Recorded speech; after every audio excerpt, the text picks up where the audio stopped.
Selamat datang di Power Podcast Retail Cirebon.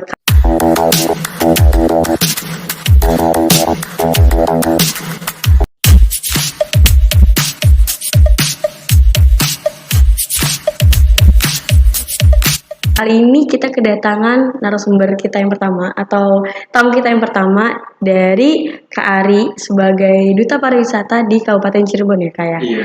Boleh dong Kak kenal lebih lanjut, itu tahun berapa Kakak dinobatkan sebagai Duta Pariwisata? Sebelumnya perkenalkan terlebih dahulu. Iya. Nama saya Rizky Dewo, usia saya 21 tahun. Saya lahir di Cirebon tanggal 29 April 2000. Sekarang saya dipercaya untuk menjadi salah satu Duta Pariwisata Kabupaten Cirebon. Jadi Duta Pariwisata Harapan 2 Kabupaten Cirebon. Nah, pada tahun 2021 saya dinobatkan menjadi Kacung Kabupaten Cirebon. Jadi kita tuh awalnya itu ada 80 peserta. Iya, 80 peserta yang dikerucutkan menjadi 30 besar.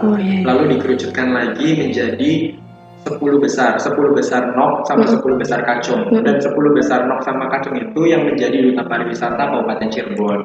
Kalau misal juara satunya, nanti itu akan dikirim ke Mojang Jajaka Jawa Barat mewakili Kabupaten Cirebon.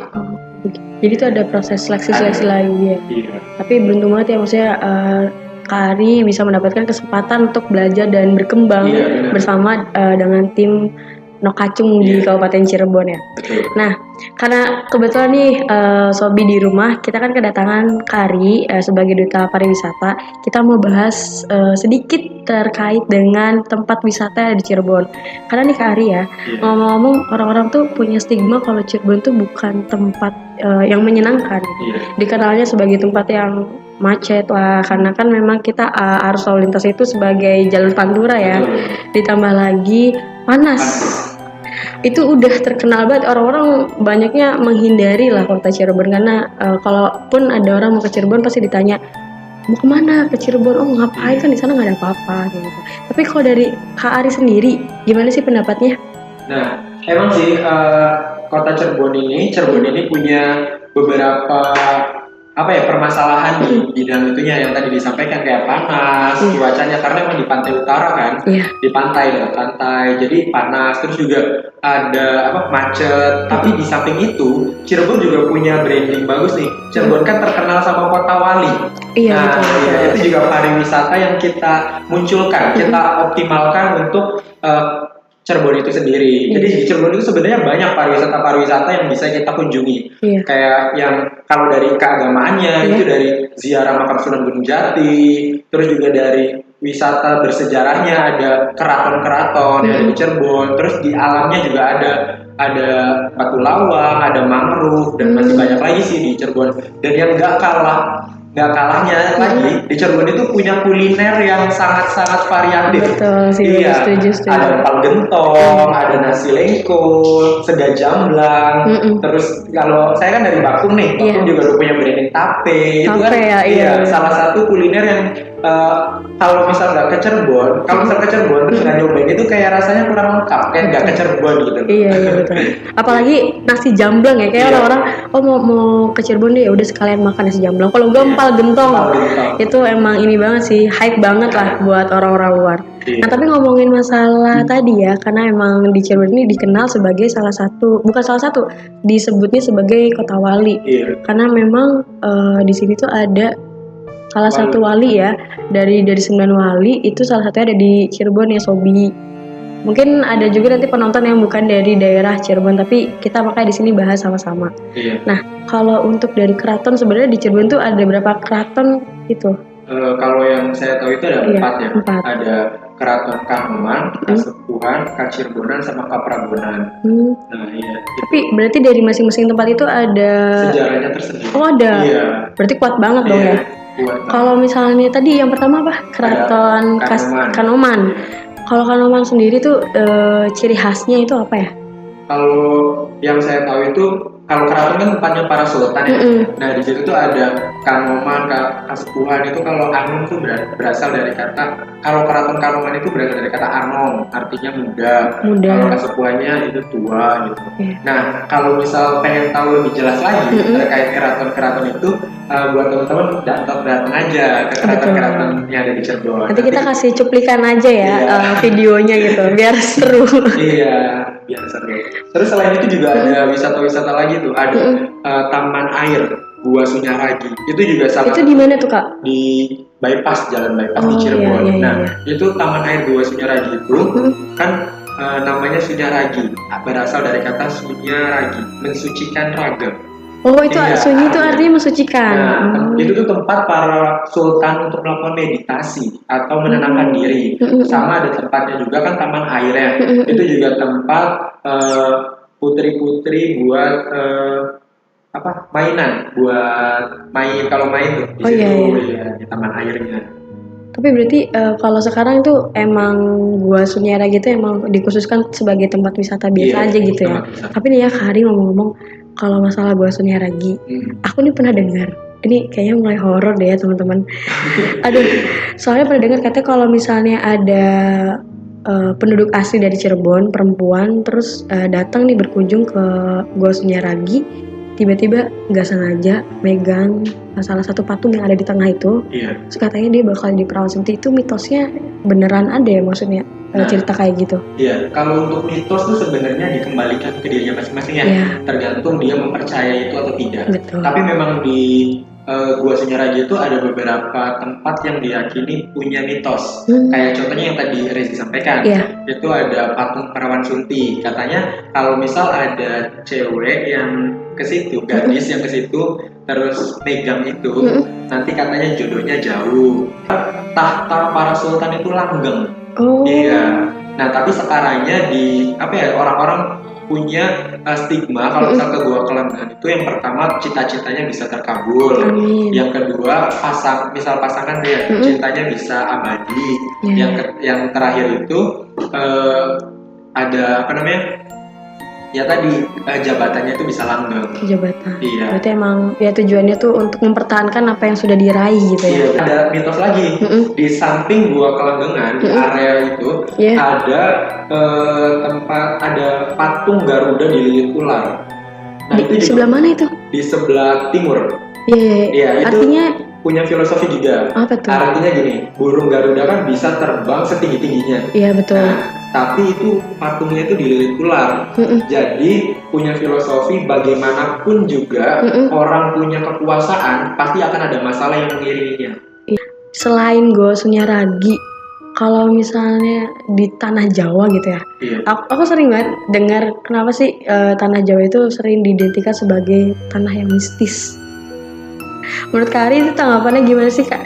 Karena kan sering banget ya misalnya ada orang lewat dari hutan-hutan gitu, atau kayak tadi ya, aku juga yakin pasti ada cerita mitos lainnya kayak di daerah keraton itu, semisal kayak ada penunggu seperti harimau misalnya, itu jelmaan dari macan putihnya Prabu Siliwangi ya kalau nggak salah ya. Itu kan sempat ada tuh. Kalau dari Kak Ari itu tanggapannya gimana? Kenapa sih orang-orang menganggap bahwa Jawa itu diidentikan sebagai tanah yang penuh dengan mistis? Kita juga nggak bisa memungkiri kalau misal kita itu hidup nggak cuman di alam kita yang kita lihat. Pasti ada mereka-mereka yang mungkin berdampingan dengan kita, yang mereka tahu kita tapi kita nggak tahu mereka. Iya betul. Dan Ari juga pernah dengar sih ada beberapa pintu yang dianggap sebagai tempat teleportasinya mereka. Jadi ada alam-alam, bisa ke alam beda alam gitu, ke alam gaib. Ada kayak gitu. Iya katanya. Nah katanya tuh energi yang tempat yang memiliki energi kuat untuk berpindah itu, yang paling kuat itu ada di gunung katanya. Di gunung. Makanya ada kayak kasus kemarin ada yang hilang di gunung. Itu nggak menutup kemungkinan ada makhluk-makhluk seperti itu yang mengantarkan mereka ke sana. Terus juga yang kedua itu laut. Laut juga punya punya energi energi mistis lah bisa bilang. Terus yang ketiga itu hutan. Iya. Ya, itu tuh tempat mereka, karena ada beberapa tempat yang mungkin tidak pernah orang umum pijak, jadi dianggap suci oleh mereka untuk tempat mereka melakukan teleportasi sebenarnya. Iya. Ini kalau secara logika masuk akal juga sih, karena kan hutan, gunung, lautan itu bukan tempat tinggalnya manusia kan. Tapi kadang aku juga mikir ini beneran nggak ya kalau misalnya memang benar ada, atau mungkin dari zaman dulu nih sengaja nih nenek moyang kita sengaja bikin dongeng atau cerita misteri kayak gitu supaya kita tuh nggak sembarangan bisa ngerusak alam gitu. Apalagi kan kalau kita ngeliat nih sekarang alam-alam tuh kondisi udah makin memprihatinkan ya Pak. Sekarang aja gunung tuh udah mulai terpangkas habis gitu kan, udah banyak penebangan. Tapi menurut Kari masuk akal nggak kalau misalnya sebenarnya ternyata cerita-cerita misteri itu tuh tujuannya untuk menjaga alam itu sendiri.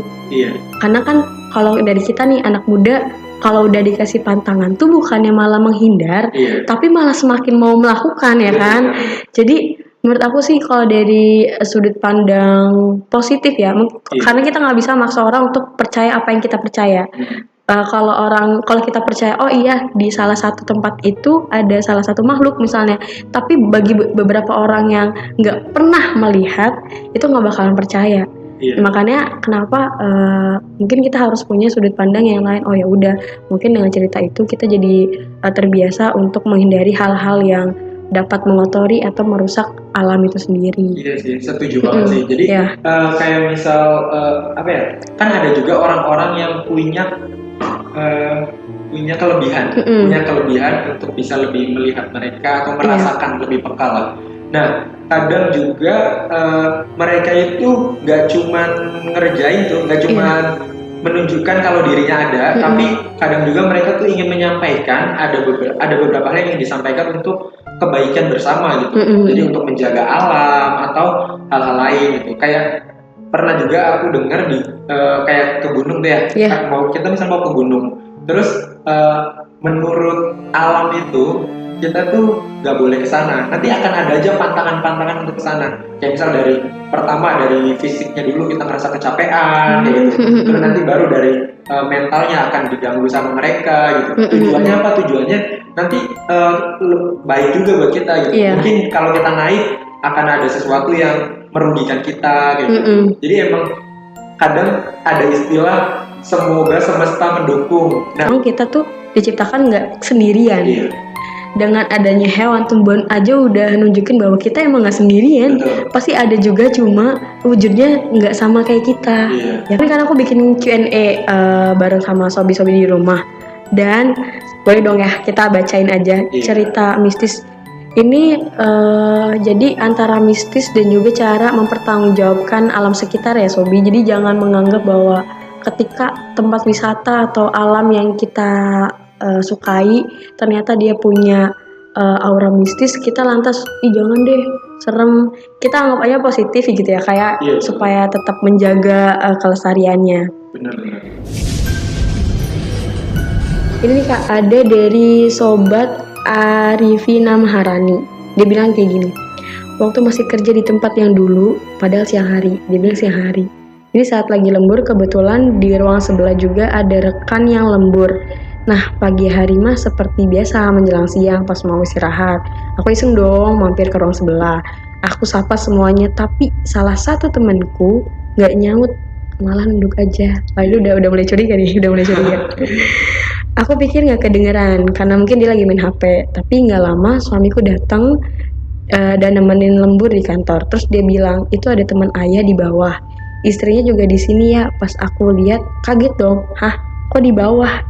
Dari kapan? Suaminya dijawab, dari tadi kok bun. Dan dia langsung lemes.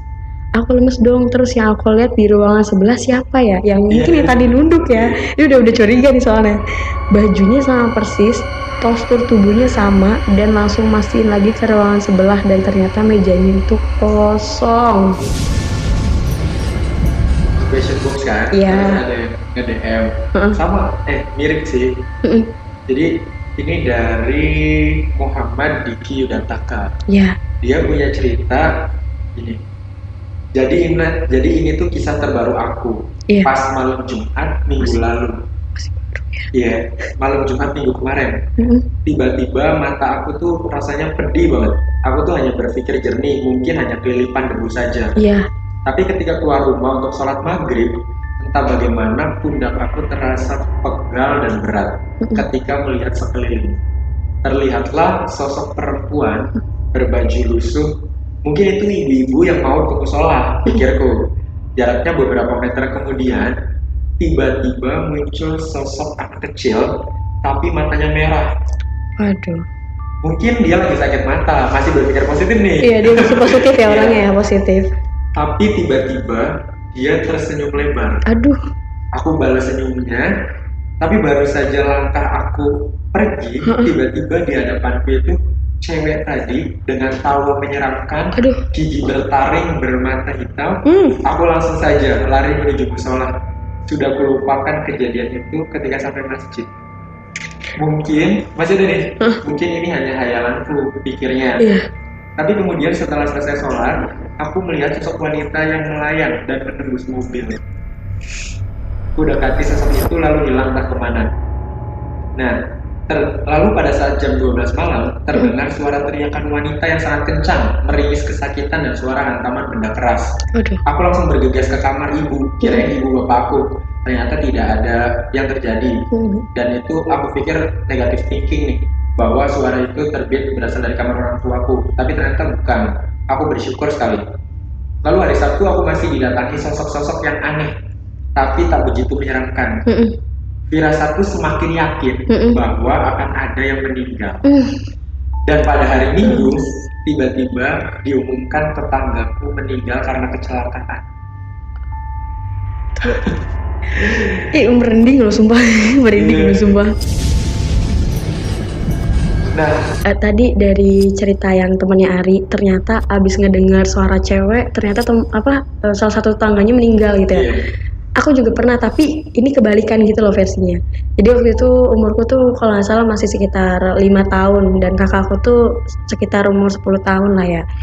Dulu aku tinggalnya belum di sini, belum di daerah Trusmi, ada tuh di wilayah Ciledug, Pasar Pabuaran, tapi tetap di wilayah Cirebon. Nah, itu tuh ceritanya malam nih. Aku nggak tahu kalau ternyata malam itu tuh mati lampu dan nggak tahu itu jam berapa.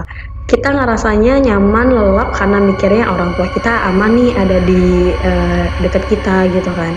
Paling juga kalau mentok-mentok mereka ada di kamar gitu. Sampai akhirnya aku bangun karena kebelet pipis gitu kan. Terus aku kan satu kamar sama kakak gitu kan. Jadi aku langsung bangunin, teh bangun dong.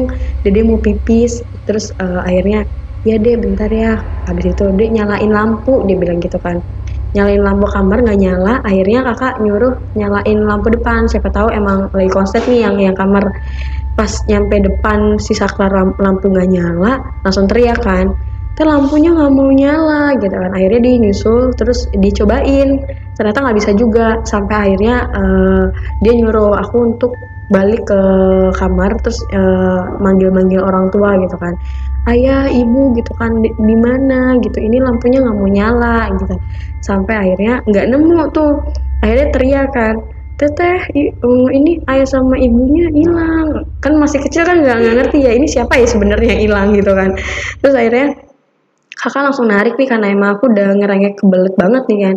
Akhirnya langsung narik, terus jadi waktu dulu kan emang masih ada sumur gitu kan. Nah pas sambil lewat dari pintu belakang, karena pintu depan emang dikunci nih kita tahu gitu. Pas lewat dari pintu belakang ngelewatin si sumur kan, refleks tuh kakakku tuh langsung tiba-tiba megangnya tuh kenceng banget kan, kayak gini langsung, hah emak, dia bilang gitu kan. Nah aku refleks, loh kok emak gitu kan, kita tinggal nggak sama emak, nggak ada nenek-nenek siapapun gitu di sini, siapa yang dia maksud emak gitu. Dia langsung nyuruh aku untuk lari, ditarik lah. Akhirnya kita cepet tuh buka pintu belakang. Pas mau keluar dari pintu gerbang ternyata dikunci juga. Jadi di rumah aku tuh kan pintu gerbangnya agak tinggi, terus di sebelahnya tuh ada pohon nangka. Aduh, kamu merinding nih beneran. Sumpah, di pohon nangka ini tiba-tiba kita udah maju ya, sumpah aku juga merinding.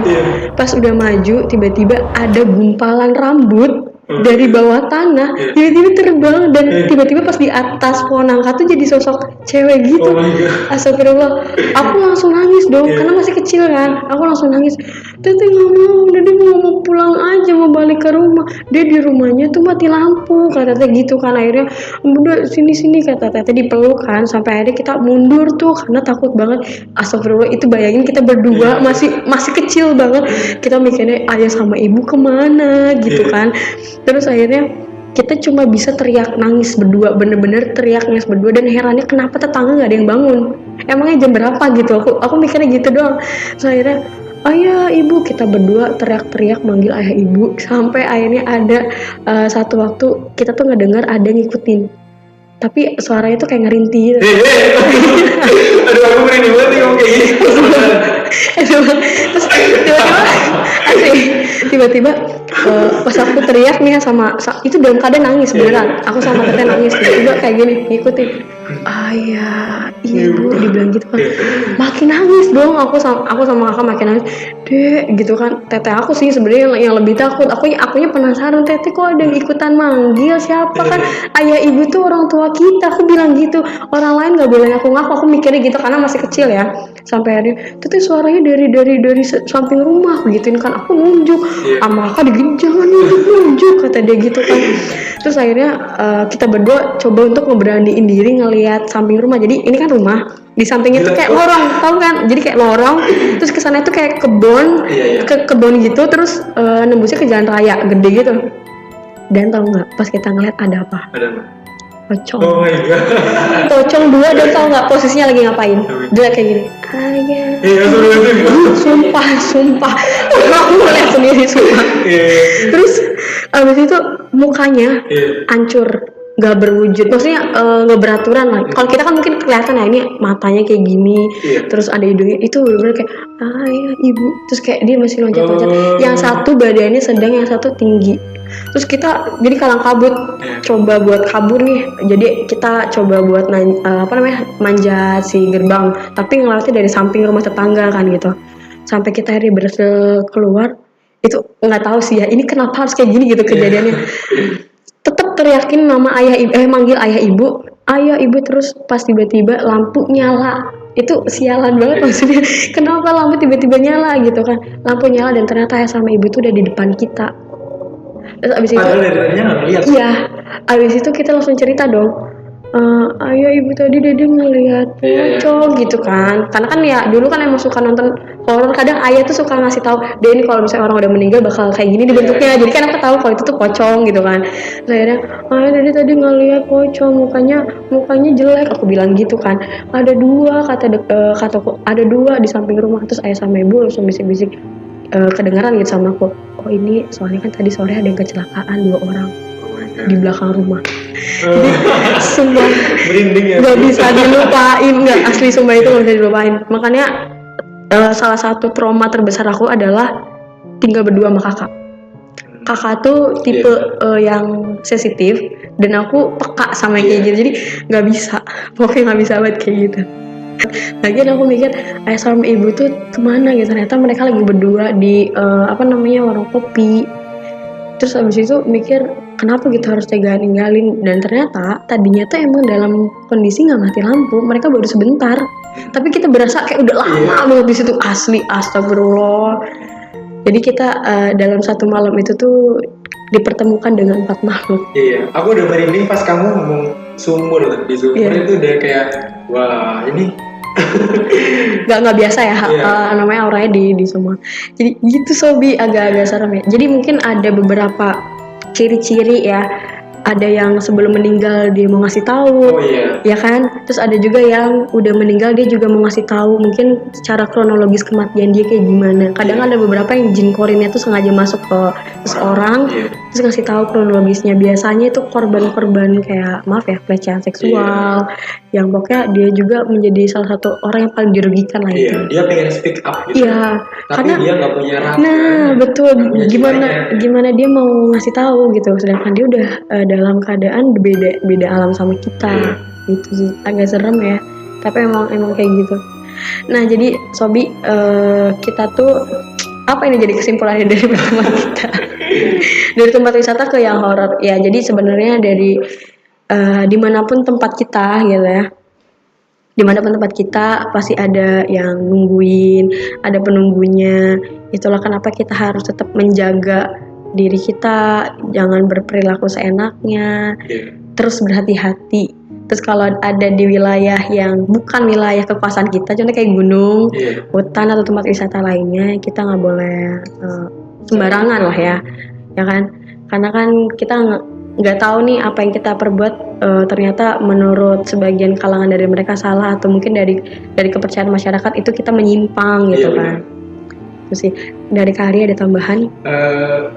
Paling ya tadi sih, jadi itu sebagai apa ya, patokan buat kita berperilaku lah. Jadi jangan seenaknya aja. Iya, betul. Misal kita datang ke tempat-tempat yang bukan kekuasaan kita, yang tadi bilang kayak kita harus berhati-hati, dan mungkin kita apa ya, nyari tahu dulu kali ya. Di Iya. situ tuh apa sih yang nggak boleh dilakukan gitu, biar kita jadi was-was, jadi waspada, jadi Iya. waspada buat ngelakuin apa tuh harus berhati-hati. Iya. Jangan sampai menyinggung orang lain atau adat-adat di sekitar Betul. situ. Terus juga buat di pariwisata tuh, jadi itu juga tetap kita nggak boleh takut ya. Ada Iya. kayak gitu juga ada pamane, ada mitos, nggak apa-apa. Emang semua tempat mungkin ada ya. Pasti. Ada, ya pasti ada. Kamar kita juga ada, Iya. ya kan? Ada, tapi ya udah, kita tinggal asal kitanya tidak mengganggu mereka, mereka juga nggak bakal gangguin kita. Betul. Kita tinggal nikmati aja apa yang ada, terus berhati-hati, jangan sembarangan, dan berusaha untuk tidak merugikan orang lain. Iya. Kayak gitu sih. Ya intinya emang kita ambil sisi secara positifnya ya, dengan cerita-cerita kayak gini berarti kita itu dianjurkan untuk tidak melakukan hal-hal yang kurang baik. Jadi jangan sampai kita pada akhirnya merusak sebagian lingkungan atau tempat wisata itu sendiri ya, kayak tujuannya bagus sih. Percaya nggak percaya itu dikembalikan kepada masing-masing dari kita ya. Itu perjumpaan kita kali ini. Nanti lain kali kita bakal cerita lagi.